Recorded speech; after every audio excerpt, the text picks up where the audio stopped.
Dear ones, this is a week of wonderment. For that which you once knew, you will know no more. Even though that phrase might seem ominous, the exact opposite is true. You have long pined for a sense of joy, not only within yourself but throughout the earth. So it is that the next few days will provide an opening, if you will, to that joy. Some of you refuse to believe that such is possible.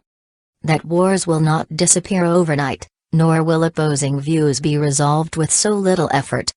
But that belief is only true in the heavy 3D you lived within for eons. In the United States, people seem to be at opposite ends of agreement. And many are concerned that this week's presidential election will dramatize that opposition. Such will be so for those who continue to hold on to 3D drama and fear. For those of you beyond 3D, the election will have little effect on your life or your livelihood. And so it is also for those in other parts of the globe where opposition, or more to the point, fear continues to reign.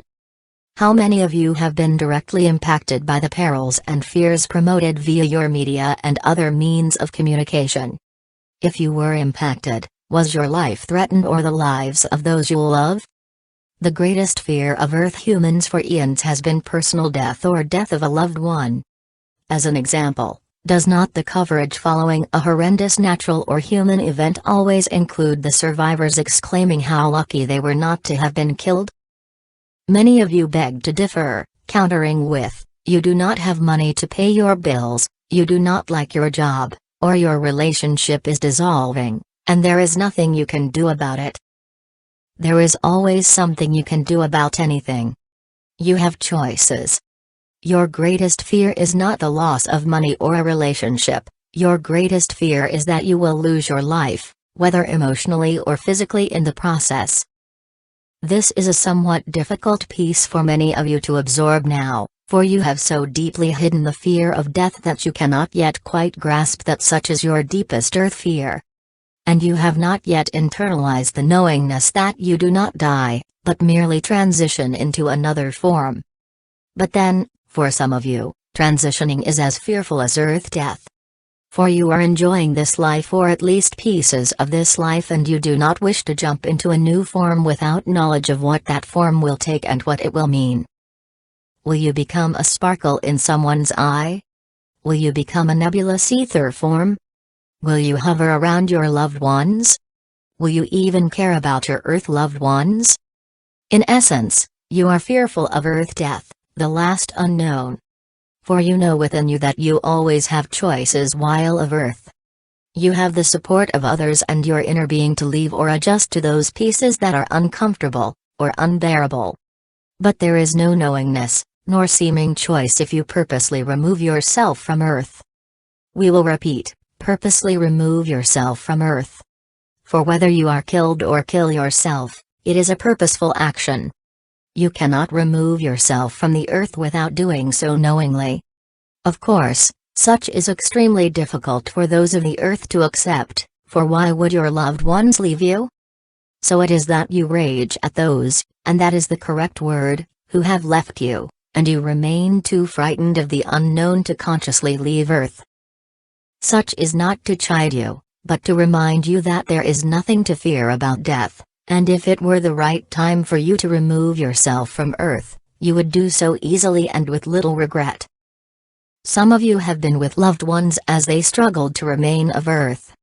And so you can test our concept that everyone leaves earth willingly and with forethought.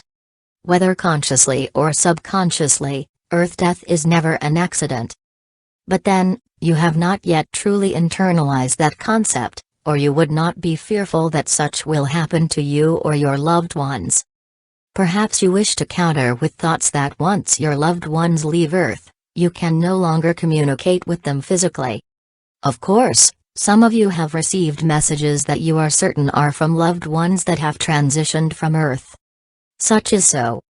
But what we wish for you to accept and understand is that your Earth loved ones may or may not be part of your universal family. And just as you have become attached to your Earth loved ones, so do you experience the joy and love of your universal family. The difference is that you are now beginning to access the thoughts, actions, and love of your universal family, as is everyone who has transitioned beyond 4D. Your universal loved ones are starting to envelop you in universal love, providing you with a new experience that shouts love and joy from every fiber of your being. A love and joy you do not yet understand. So it is that despite your candidate of choice not being elected or a war in your country, somehow you feel lighter and more loving than circumstances seem to warrant. All is fine, but you do not necessarily know why. Such is so because you are reuniting with your universal loved ones. Many forerunners had a difficult childhood in this lifetime. Even though you might continue to miss your Earth loved ones, you are feeling lighter and airier than past or present circumstances seem to warrant, as if you have taken a happy pill. You will likely have difficulties understanding or internalizing this concept until you experience it. So we will add no more other than observe yourself as you evolve into new you with new perceptions, new concepts and many fewer fears. The universes, including your universal family, guides, angels, and special spirits are sending their love at this time, so you accept your universal being of love. Such does not mean that there is not dissension, but instead that you no longer understand that dissension or wish to participate. And as you forerunners, one by one, dislodge from the fear of death, and the fear of others harming you emotionally or physically, you will, as they say, see the light. But more importantly, you will spread the light. So be it. Amen.